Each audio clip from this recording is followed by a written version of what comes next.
Hey guys আসসালামু আলাইকুম welcome back to RJ kitchen BD. আমার আজকের রেসিপি ইলিশ মাছের ঝাল বোনা। তাহলে চলুন দেখে নিই রেসিপিটি। আমি এখানে 3টি মাঝারি সাইজের ইলিশ কেটে কুটে পরিষ্কার করে ধুয়ে এই বাটিতে নিয়ে নিলাম। দিয়ে দিচ্ছি একটু হলুদ এবং লবণ। মাখিয়ে নেব ভালো করে ফ্রাই করার জন্য।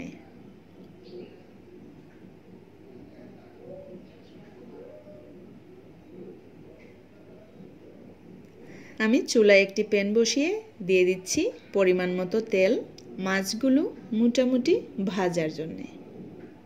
আমি খুব কড়া করে মাছগুলো ভাজবো না, হালকা ভেজে তুলে নেব।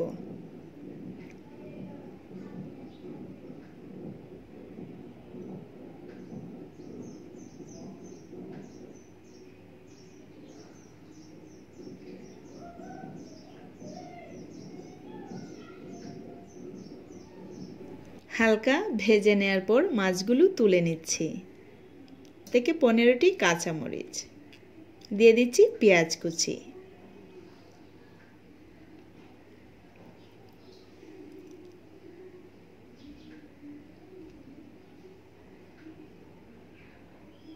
পেঁয়াজগুলো একটু সফট হওয়ার পর দিয়ে দিচ্ছি মশলাটুকু।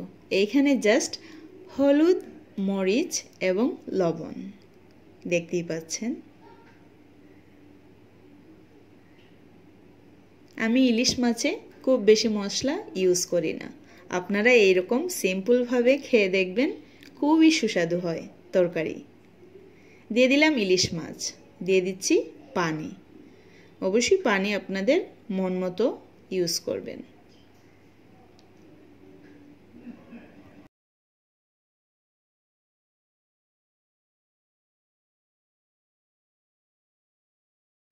এখন আমি ঢাকনা দিয়ে প্রায় 20 মিনিট মিডিয়াম ফ্লেমে রান্না করে নেব। 20 মিনিট পর দেখতেই পাচ্ছেন তরকারিটা প্রায় হয়ে গেছে। ঠিক এই মুহূর্তে দিয়ে দিচ্ছি হাফ কাপ পরিমাণ সরষে তেল। ঠিক এই রকম আপনারা রান্না করে দেখবেন, ইনশাল্লাহ ইলিশ মাছের স্বাদ জীবনেও ভুলবেন না। আমি এখন আপনাদেরকে একটি বাটিতে নিয়ে দেখাচ্ছি। দেখতেই পাচ্ছেন। অবশ্যই আপনারা বাসায় এইরকম ট্রাই করবেন। See you in the next video. Till then, bye bye. আল্লাহ হাফেজ।